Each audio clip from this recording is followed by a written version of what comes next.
بسم اللہ الرحمن الرحیم ایاک نعبد و ایاک نستعین۔ میں آج ویسے دیکھ رہا ہوں بڑی سنجیدہ قسم کی میٹنگ ہے، کوئی تالی نہیں بجا رہا، کوئی بول نہیں رہا، بیچارے شکلوں میں کوئی عجیب سی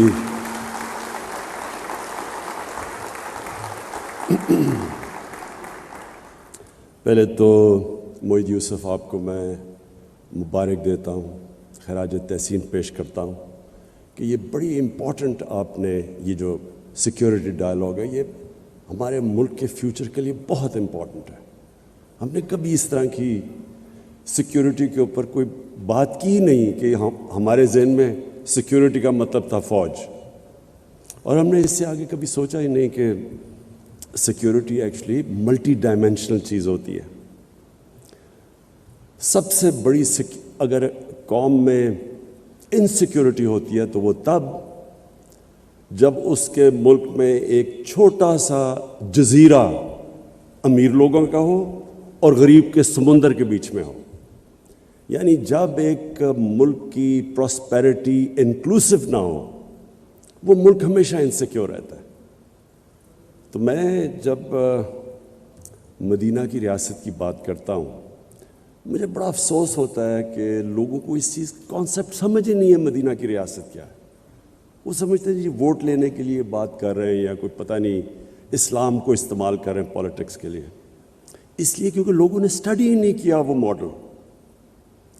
وہ ایک اتنا یونیک ماڈل تھا کہ ایک عظیم لیڈر نے وہ لوگ جن کی حیثیت ہی کوئی نہیں تھی ان کو اس نے اکٹھا کر کے دنیا کا عظیم سویلائزیشن بنا دیا۔ یہ تاریخ کا حصہ ہے، یہ کوئی میتھولوجی نہیں ہے۔ ہمیں پتہ ہے کہ وہ کب مدینہ تشریف لے کے آئے اور وہ کب دنیا سے گئے، یہ تاریخ کا حصہ ہے۔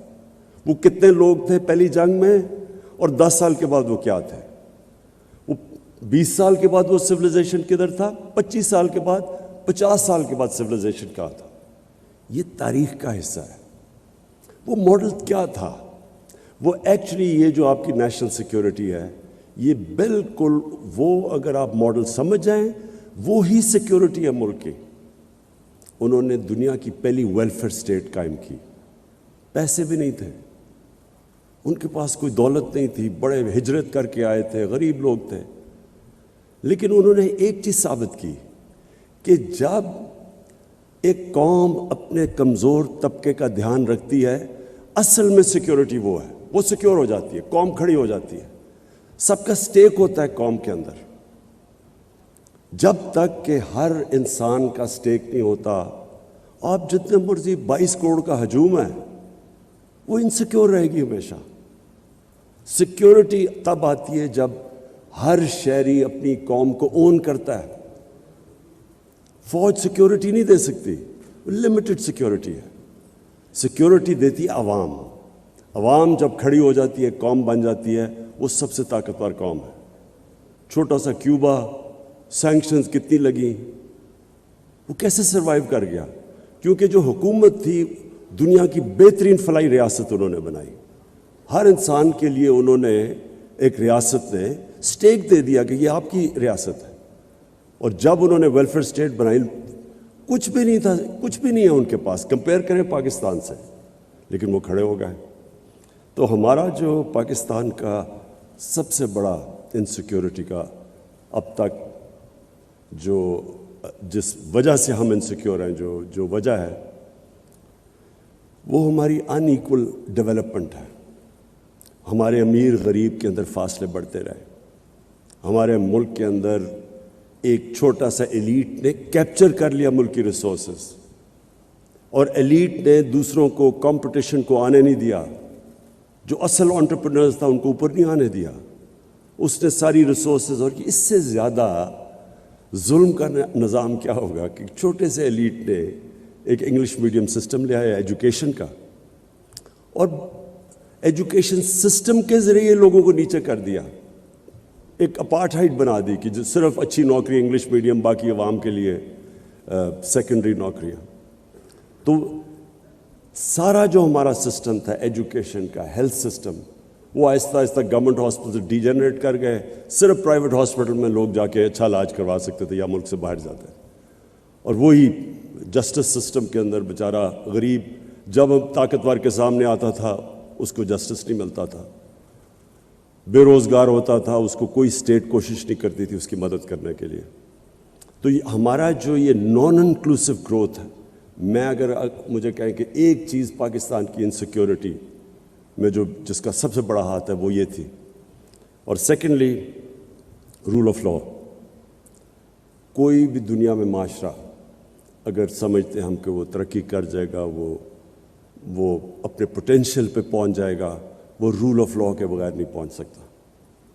اور رول آف لا بڑا سمپل ہے کہ جو معاشرہ طاقتور مجرموں کو قانون کے نیچے نہیں لا سکتا وہ معاشرہ کامیاب نہیں ہو سکتا. اور یہ جو دو سب سے امپورٹنٹ چیزیں تھیں یہ ریاست مدینہ میں, اور بڑے انہوں نے زبردست پرنسپلز لے کیے تھے, لیکن اس کی فنڈامنٹل جو بیسس تھا وہ نمبر 1 تھا ویلفیئر اسٹیٹ, نمبر 2 تھا رول آف لا. کیونکہ رول آف لا بھی لوگوں کو اسٹیٹ کے ساتھ جوڑ دیتا ہے. ایک اسٹیٹ جو مجھے انصاف دیتی ہے میں اس کا حصہ بننا چاہتا ہوں, جس کے اندر میرے رائٹس پروٹیکٹڈ ہیں, میری جان اور مال کی حفاظت ہے, میں کمزور سے کمزور ہوں لیکن اسٹیٹ مجھے پروٹیکٹ کرتی ہے, میں اس اسٹیٹ کا حصہ بننا چاہتا ہوں. تو اگر آپ یہ دیکھیں ہندوستان کی تاریخ تو اوپر سے کانکررز آتے تھے نارتھ سے, ایک دفعہ وہ نکلتے تھے افغانستان سے اور قبائلی علاقے سے سیدھا دلی تک پہنچتے تھے. ریزسٹنس کوئی نہیں ہوتی تھی, ہونے نہ ہونے کے برابر تھی. کیوں نہیں لوگ ریزسٹ کرتے تھے؟ کیونکہ لوگوں کا اسٹیک ہی نہیں تھا سسٹم میں. فیوڈل سسٹم تھا, اوپر جو بیٹھا ہوا تھا اس کو کوئی جو وہ چاہے کر سکتا تھا, نچلے والوں کے رائٹس ہی کوئی نہیں تھے. تو جو اوپر بیٹھا ہوتا تھا وہ اگر ریپلیس کر دیں تو ان کو فرق نہیں پڑتا تھا, دوسرا جو مرضی آ کے اوپر بیٹھ جائے. سو جو نیچے لوگ تھے جب آپ ان کا اسٹیک ہی نہیں تھا تو وہ سارے کوئی ریزسٹ نہیں کرتا تھا. افغانستان اور قبائلی علاقہ دیکھ لیں, ان کا بڑا ایگیلیٹیرین سسٹم تھا, ان کا رول آف لا بھی وہاں تھا, جو ان کا جرگہ سسٹم تھا, جوری سسٹم تھا, اور وہی جرگہ سسٹم ایک ڈیموکریٹک سسٹم تھا, ایک مشاورت تھی, کوئی اکیلا آدمی فیصلہ نہیں کرتا تھا. تو وہ لوگ اپنی آزادی کے لیے لڑتے تھے. یہ جو سارا قبائلی علاقہ انگریز کے ساتھ 80 سال لڑتا رہا. افغانستان ہے آپ کے سامنے, جو باہر سے آیا اسے ریزسٹ کیا, کیونکہ وہ لوگ آزاد لوگ ہی آزادی کے لیے لڑتے ہیں. جب آپ لوگ آزاد ہی نہیں ہیں تو وہ کون لڑے گا؟ تو یہ جو رول آف لا ہے یہ صرف یہی نہیں کہ لوگ اون کرتے ہیں اس سوسائٹی کو, بٹ وہ پراسپر بھی وہ کرتا ہے معاشرہ. یہ جو بار بار میں اپنے لوگوں کو یونائٹڈ نیشن سیکرٹری جنرل کی جو رپورٹ ہے, فیکٹ آئی پینل کی رپورٹ ہے, جس میں وہ کہتے ہیں کہ 1.6 ٹریلین ڈالرز, 1.6 ٹریلین ڈالر, 1600 ارب ڈالر ہر سال غریب ملکوں سے جاتا ہے امیر ملکوں سے اللیگلی, منی لانڈر ہو کے. غریب ملکوں سے جاتا ہے امیر ملکوں سے. کون لے کے جاتا ہے؟ طاقتور جو کرپٹ لوگ ہیں غریب ملک کے, جو رولنگ ایلیٹس ہیں, وہ چوری کر کے اپنے ملک کا پیسہ ویسٹرن کیپٹلز اور آف شور اکاؤنٹس میں لے جاتے ہیں. تو یہ سارے طاقتور ہیں, وہ کیوں نہیں روک سکتے؟ کیونکہ ان کا رول آف لا نہیں ہے, سسٹم طاقتور ڈاکو کو کنٹرول نہیں کر سکتا, اس لیے وہ غریب ہیں. نائجیریا دیکھیں, ان کے ابھی مجھے ڈیفنس منسٹر آئے تھے, میری ان سے میٹنگ ہوئی, تو میں نے ان سے پوچھا, میں نے کہا تمہارا تیل کا کیا ریونیو ہے؟ 80% نائجیریا کا جو ریونیو ہے وہ تیل سے آتا ہے, لیکن وہ غربت ہے. اور وہ خود مجھے کہتے ہیں کہ ہم کرپشن نہیں کنٹرول کر پا رہے ہیں. کرپشن چھوٹے لیول کی ملک کو تباہ نہیں کرتی, لوگوں کے لیے انکنوینئنس ہے, لیکن جو ٹاپ لیول کی کرپشن ہے بیسکلی جو لوگ, جس طرح ہمارے نبی صلی اللہ علیہ وسلم نے کہا تھا کہ تمہارے سے پہلے بڑی قومیں تباہ ہوئیں, طاقتور چوری کرے تو اس کو چھوڑ دو, غریب چوری کرو تو جیل میں ڈالو. تو بیسکلی یہ سیکنڈ میری ریزن ہے کہ جب تک ایک قوم رول آف لا اسٹیبلش نہیں کرتی وہ ہمیشہ ونربل رہتی ہے, کیونکہ اکانومی اس کی کبھی تکڑی نہیں ہوتی. اور تیسری چیز, خودداری, انڈیپینڈنٹ فارن پالیسی. یہ انڈیپینڈنٹ فارن پالیسی کیوں ضروری ہے؟ ہم اپنا پاکستان کی اپنی تاریخ دیکھ لیں. ہماری انڈیپینڈنٹ فارن پالیسی ہوئی نہیں. شروع میں تو اٹ میڈ سینس. ہمارے جب پاکستان بنا تو بینکرپٹ تھا, ریسورسز بھی نہیں تھی, ریفیوجی پرابلمس تھے. تو تب تو گورنمنٹس نے, جس طرح سیکنڈ ورلڈ وار میں مارشل پلان آیا یورپ میں, کہ ایک بالکل ڈیوسٹیٹڈ سسٹم کے اندر تو آپ بورو کرتے ہیں یا ایڈ لیتے ہیں. لیکن جو ہماری ڈپینڈنسی ہو گئی اس کے اوپر, یہ سب سے بڑا نقصان ہوا ہے پاکستان کو. اگر مجھے کوئی کہنا کہ ایک آپ وجہ بتا دیں اس کے علاوہ رول آف لا اور انکلوسیو گروتھ نہ ہونے کی وجہ سے, اگر مجھے آپ کہنا ایک اور وجہ ہے کہ ہمارا ملک کیوں نہیں اپنے پوٹینشیل پہ پہنچ سکا. 60s میں پاکستان سارے ایشیا میں مثال دی جاتی تھی ایز اے ڈیولپمنٹ ماڈل, تو کیوں نہیں ہوا؟ اس کی وجہ یہ تھی کہ ہمارے میں ڈپینڈنسی سنڈروم آ گیا. ہم نے اپنے اندر جو انسان کے اندر اللہ نے طاقت دی ہے وہ ہم نے کبھی ڈسکور کرنے کی کوشش نہیں کی. ایک انسان اپنی پوٹینشیل پہ تب پہنچتا ہے جب وہ ریزسٹنس کے سامنے کھڑا ہوتا ہے, جب وہ انسان پش کرتا ہے اپنے آپ کو, اس کے اندر سے اللہ کا اتنا جو پوٹینشیل دیا وہ نکلتا ہے. جس طرح ایک اللہ نے انسان کو بنایا ہے ایسا ہے کہ اگر وہ بازو کو ریزسٹ کرے گا, ویٹس اٹھائے گا, بازو تکڑا ہو جائے گا. بازو کو استعمال نہ کرے وہ سوکھ جائے گا. وہی انسان کا جو اصل پاور ہاؤس ہے, اس کا مائنڈ, جتنا وہ ریزسٹ کرتا ہے اتنی وہ اپنے اندر ڈسکور کرتا ہے اللہ نے کیا صلاحیتیں دی ہیں. قوم کا بھی یہی ہے. قوم کے اندر جب یہی شروع میں آ جائے کہ جی اگر ہمیں ایڈ نہیں ملے گی تو ہم چلیں گے نہیں, تو پہلے معافی سے شروع کریں. وہ قوم نہیں کبھی بنی. قوم بنتی ہے جب ایک independent foreign policy, meaning foreign policy جو قوم کے مفادات کو پرائرٹی دیتی ہے, پھر آگے چیزیں آگے جاتی ہے اس کے. تو آپ اب دیکھ لیں, کبھی ہم نے ایویلیویٹ نہیں کیا کہ ہم نے جب افغان جہاد میں شرکت کی تو اس سے ہم نے کیا کھویا کیا پایا. اس کی کبھی انڈیپینڈنٹ انالیسز نہیں ہوئی کہ ہم نے اپنی بالکل افغانستان کے لوگوں کی مدد کی, فورن آکوپیشن تھی, ان سے ظلم ہوا, ہم نے شرکت کی. لیکن کبھی ہم نے یہ نہیں ایویلیویٹ کیا کہ کیا ہم نے شرکت اس لیے کی کہ ہم افغانستان کے لوگوں کی مدد کرنا چاہتے تھے, یا ہم نے شرکت کی ڈالرز کی وجہ سے اور ایڈ کی وجہ سے. اس کی ہم نے صحیح معنی میں ایویلیویشن نہیں کی, کبھی ڈسکشن نہیں ہوئی. اور اگر آپ اس کی ڈسکشن کریں گے تو جو ہمیں ڈالرز ملے, میں آپ کو جب آپ اس کی ایویلیویشن کریں گے اس سے بہت زیادہ نقصان ہم نے اٹھایا. 5 ملین ریفیوجیز تھے پاکستان میں. پہلی دفعہ سیکٹیرین ملیٹنسی شروع ہو گئی پاکستان میں. اس کا اپنا جو ہمارے رول آف لا پہ امپیکٹ پڑا اور جو انویسٹمنٹ کی انوائرمنٹ کے اوپر امپیکٹ پڑا, وہ کوئی کسی نے نہیں اسیس کیا. پھر کلیشنکوفز, ڈرگز آ گئی مارکیٹ میں, بلیک کا پیسہ آ گیا, اس کا کیا امپیکٹ پڑا مارکیٹ پہ, کرپشن کیسے بڑھی. پھر جب ہم نے 9/11 کے بعد پھر سے ہم نے شرکت کی تو اس کا کیا امپیکٹ ہوا, کبھی کسی نے, میں نے کبھی کوئی انالیسز پاکستان میں نہیں سنی. اور کیوں اس کی وجہ تھی, کیونکہ جو ہماری ایلیٹ تھی اس نے شرکت کی اس میں. وہ تب بھی کی 80s میں, اپوزٹ چیزیں تھیں. 80s میں ہم کر رہے ہیں کہ جی ہم فورن آکوپیشن کے خلاف ہیں, 2000 کے بعد ہم کر رہے ہیں کہ نہیں جی اب فورن آکوپیشن کے بعد جو ریزسٹنس ہے وہ ٹیررزم ہے. یعنی ایک 180 ڈگری ٹرن کیا ایک ملک نے, اپنی پرنسپلز کو وائلیٹ کیا, اور اس کا جو پھر ہمیں نقصان ہوا, میں نے کبھی یہ نہیں دیکھا کوئی ایویلیویٹ کرے کہ پاکستان کو اس کا کیا فائدہ ہوا, کیا نقصان ہوا. جو ڈیوسٹیشن ہوئی پاکستان میں, جو ہمارا برانڈنگ ہوئی. مجھے یاد ہے آرٹیکل نکلا, the most dangerous place in the world. The most dangerous place in the world, اس ملک میں کیا اکنامکس ہوگی, کیا انویسٹمنٹ ہوگی. اس ٹائم پہ آپ ذرا دیکھیں سب ہمارے سے آگے نکل گئے. انڈیا، بنگلہ دیش، ویتنام، کمبوڈیا، جن کے ہم قریب تھے سارے آگے نکل گئے پاکستان سے. کوئی ایویلیویٹ ہی نہیں کر سکتا کہ ہم نے اس جنگ کی کیا ہمارا ضرورت تھی. اور ہر جگہ اگر آپ باٹم میں جائیں گے تو ہم نے ایڈ کے پیچھے فیصلہ کیا. ہم نے فیصلہ یہ نہیں کیا کہ ہمارے لوگوں کی بہتری کیا ہے.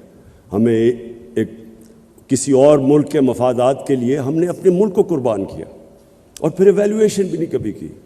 تو اس لیے میں یہ بلیو کرتا ہوں کہ جس ملک کی انڈیپینڈنٹ فارن پالیسی نہیں ہے وہ کبھی اپنے لوگوں کے مفادات کی حفاظت نہیں کر سکتا. جو اپنے لوگوں کے انٹرسٹ ہے وہ کبھی نہیں ان کو ڈیفینڈ کر سکتا اور پھر نہ ہی اس کی دنیا میں رسپیکٹ ہوتی ہے. ہم نے پوری کوشش کی اپنے 3.5 سال میں کہ پاکستان کی فارن پالیسی آزاد ہو. بلاک پالیٹکس سے ہم بچیں. ہم برانڈ نہ ہوں کہ ہم اس بلاک میں یا دوسرے بلاک میں. ہم صرف فیصلہ کریں کہ پاکستان کے 22 کروڑ لوگوں کے فائدے میں کیا چیز ہے. ہماری پالیسی صرف اس سے کرافٹ ہو. یہ نہ ہو کہ جو ہمیں ادھر سے حکم ملے تو ہم ادھر چلے جائیں. اور میں سمجھتا ہوں کہ جو پاکستان کو رسپیکٹ ملا ہے کوئی انڈیپینڈنٹ اس کی ایویلیویشن کروائے کہ 3.5 سال میں جو پاکستان کی فارن پالیسی میں انٹرنیشنلی جو ہمیں رسپیکٹ ملا یہ کبھی پاکستان کو پہلے نہیں ملا.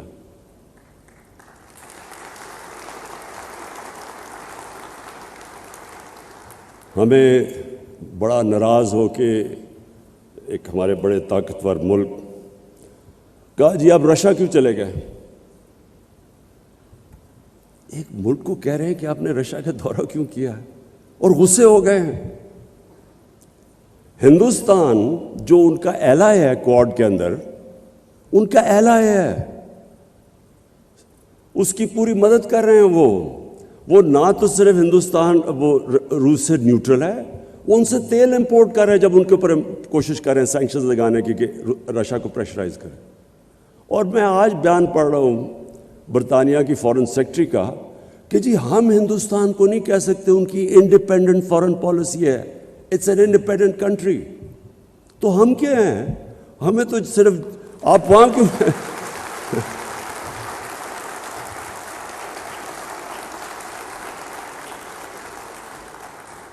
اور میں یہ کسی کو میں ایکچولی ان کو بلیم نہیں کرتا. یہ ہمارا قصور ہے. میں ابھی دیکھ رہا تھا کل ہمارے جنہوں نے اچکنیں سلوائی ہوئی ہیں وہ انٹرویو دے رہے تھے. جی امریکہ کو ناراض نہیں کرنا چاہیے. وہ کھڑے ہو کے انٹرویو دے رہے ہیں. امریکہ کے بغیر ہمارا گزارا نہیں ہو سکتا. ان لوگوں کی وجہ سے آج ہم یہاں پہنچے ہیں. انہوں نے اپنے ملک کو اپنے ایلیٹ کے پھر سے میں ریپیٹ کرتا ہوں قوم کے نہیں ایلیٹ کے انٹرسٹ میں قربان کیے اپنی قوم. ان کے لیے انہوں نے سارے ہمارے ملک کو ذلیل کیا دنیا میں. ہمارے اکنامک انٹرسٹ انہوں نے قربان کیے اپنے ذاتی جن کے پیسے باہر پڑے ہیں دولت باہر پڑی ہوئی ہے. ڈر رہے ہیں وہ کہ جی وہ جو رشین اولیگارکس کے پیسے سے اور آف شور اکاؤنٹ سے ہو رہا ہے وہ ان کے نہ ہو جائیں پھر. اس لیے یہ ہمارے سارے ملک کی عزت کو داؤ پہ لگاتے ہیں. کبھی کسی ملک کی عزت نہیں ہوتی جو اپنے پیر پہ نہیں کھڑا ہوتا. ہمیشہ خوددار انسانوں کی عزت ہوتی ہے. غیرت مند انسان کی ساری دنیا عزت کرتی ہے. جو اپنی عزت ہی نہیں کرتا اس کی کس نے عزت کرنی ہے. وہ حکم دیتے ہیں ہم تمہیں اگر یہ تم نے اس فلانے کو نو کانفیڈنس میں شکست نہ دی تو بڑے کانسیکوینسز ہوں گے. یہ کبھی کوئی ایک ملک کو کوئی اس طرح کا تھریٹ دے سکتا ہے کیا؟ ہم کو یعنی کیسے ایک قوم کی میں آپ کو یقین بتاؤں کہ ان کے اپنے اخباروں میں یہ پتہ چل جائے تو ان کی ایڈمنسٹریشن کو اپنے اخباروں سے خوف آئے کہ ایسے کوئی کسی کے افیئرز میں مداخلت نہیں کرتا. یہ ہماری غلطی ہے. ہم نے ان کو امپریشن دیا کہ جی آپ کے بغیر ہم زندہ نہیں رہ سکتے. تو میں اس کو سمرائز کرتا ہوں. نیشنل سیکیورٹی ملٹی ڈائمینشنل چیز ہے. سب سے بڑی ڈپینڈ کرتی ہے کہ آپ کی قوم آپ کے ساتھ ملک اور قوم گورنمنٹ اور قوم ایک ہی ہیں. جب وہ ایک ہو جاتے ہیں کوئی چیز امپاسبل نہیں ہوتی. اور وہ تب ہوتی ہے جب کہ گورنمنٹ لوگوں کے انٹرسٹ، ان کے نیڈز کی دھیان رکھتی ہے. مجھے جو سب سے بڑی خوشی ہے وہ یہ کہ ہم نے وہ کام کیا جو ڈیولپ ملکوں کے اندر بھی نہیں ہے. Universal health coverage. ہم نے ہیلتھ کارڈ لے کے آئے ہیں جتنے ہمارے صوبے ہیں، پنجاب، کے پی، گلگت بلتستان اور آزاد کشمیر، ہر خاندان کو ہم نے ہیلتھ کارڈ دیا ہے، ہیلتھ انشورنس. 10 لاکھ روپیہ خاندان کسی بھی ہاسپٹل میں جا کے علاج کروا سکے. یہ یاد رکھیں، گورنمنٹ میں نہیں، وہ جو پرائیویٹ ہاسپٹل کا سوچ بھی نہیں سکتا تھا، آج غریب سے غریب آدمی جا کے پرائیویٹ ہاسپٹل پہ اپنا علاج کروا سکتا ہے. یہ اس لیے کہ جو سب سے زیادہ ونربلٹی ایک انسان کی ہوتی ہے وہ جب اس کے گھر میں بیماری ہو اور اس کے پاس پیسہ نہ ہو علاج کروانے کا. یہ سب سے زیادہ ایک گھر میں عذاب ہوتا ہے. اور ہم نے جتنی بھی اس کی ریسرچ اور سرویز کی گئی ہیں، ایک خاندان جو گزارا کر رہا ہوتا ہے، اچھا بھلا پیر پہ کھڑا ہوتا ہے، ایک بیماری کی وجہ سے وہ غربت کی لکیر کے نیچے چلا جاتا ہے، بورو کرنا پڑتا ہے ان کو پیسہ. تو یہ میں سمجھتا ہوں کہ ہمارا سب سے بڑا ہماری اچیومنٹ ہے. اس کے بعد جو بھی ہمارے سوشل پروٹیکشن پروگرامز ہیں جو کبھی پاکستان میں نہیں آئے، تو کوشش یہ ہے کہ نچلے لوگوں کو اوپر اٹھائیں اور ان کو انکلوڈ کریں. جو سٹرگل ہے وہ پاکستان کی سب سے بڑی سٹرگل رول آف لاء کی ہے. طاقتور مافیاز، رولنگ ایلیٹس، ان کو عادت پڑی ہوئی ہے، یہ سب سے زیادہ ریزسٹ کرتے ہیں کہ اپنے آپ کو قانون کے نیچے لانے کے لیے. اور یہ ہماری ایک جنریشن کی بہت بڑی سٹرگل ہے، اور انشاءاللہ یہ کرٹیکل ہے. جب ہم جیتیں گے تو یہ ملک ایک اور ہی لیول پہ چلا جائے گا. اور آخر میں یہ جو خودداری ہے، یہ میرا بلیف ہے کہ انسان اپنے پوٹینشیل پہ پہنچتا نہیں جب تک وہ اپنے پیر پہ کھڑا نہیں ہوتا، اور جب تک وہ اپنے آپ کو چیلنج کے سامنے کھڑا نہیں ہوتا. جو بھی آسان راستہ لیتا ہے وہ کبھی بھی آسان راستہ لے کے کسی نے بڑے کام نہیں کیے. قوم بھی جب تک وہ اپنے آپ کو چیلنجز، اور وہ چیلنج آتا ہی تب ہے جب آپ کی انڈیپینڈنٹ فارن پالیسی ہو، لیکن رسپیکٹ تب آتا ہے. اور میں یہاں ہندوستان کو داد دوں گا کہ ان کو جس طرح کی انہوں نے فارن پالیسی رکھی ہے، ہمیشہ انہوں نے ان کی فارن پالیسی انڈیپینڈنٹ رہی ہے، اپنے لوگوں کے لیے رہی ہے، اور وہ بڑا پروٹیکٹ کرتے ہیں اپنی انڈیپینڈنٹ فارن پالیسی. اور انڈیپینڈنٹ فارن پالیسی سے یہ ہے، میں صرف اپنی آخر میں کنکلوڈ کروں کہ ہم نے سعودی عربیہ، ترکی سے، ایران سے، ان کی آپس میں اختلاف پوری کوشش کی، بجائے یہ کہ ہم فریق بنے، ہم نے کوشش کی کہ ان کو اکٹھا کرنے کی. پھر افغانستان میں پاکستان کا بہت بڑا رول ہے.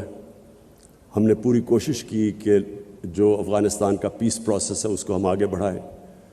یہ جو بھی یوکرین کی کانفلکٹ جس پہ ہمارے پرانے دوستوں کو بڑا غصہ چلا کہ کیوں چلا گیا میں رشیا، اس میں آپ کو بتاؤں کہ یورپین یونین کاؤنسل کے پریزیڈنٹ نے مجھے ٹیلی فون کر کے کہا، کیونکہ ہم نیوٹرل تھے، انہوں نے ہمیں کہا کہ ہم اور چائنا کے ساتھ مل کے کوشش کریں کہ یہ جو کانفلکٹ ہے اس کی کوئی ریزولوشن کی طرف جائے. پھر یوکرین کے پریزیڈنٹ زیلنسکی نے مجھے کال کی، اس نے بھی مجھے کہا کہ ہم کوشش کریں کہ چائنا کے ساتھ مل کے اس کانفلکٹ کی ریزولوشن پہ جائے. پھر شاہ محمود قریشی کل چائنا میں تھے، انہوں نے بائی لیٹرل میٹنگز کی، یہ ڈسکس کیا چائنیز فارن منسٹر سے علیحدہ اور رشین فارن منسٹر سے علیحدہ، اور کوشش کی کہ ہم کسی طرح ہم انوالو ہوں اس پیس پروسیس میں. لیکن یہ صرف تب ہو سکتا ہے جب آپ نیوٹرل ہوں، جب آپ کو کوئی بلاک پالیٹکس کا حصہ نہ سمجھے، بیکاز اس وقت تو آپ کی کریڈیبلٹی ختم ہو جاتی ہے. تو انشاءاللہ جو پاکستان میں انویزج کرتا ہوں، نیا پاکستان، اس میں یہ ساری چیزیں ہوں گی. Role of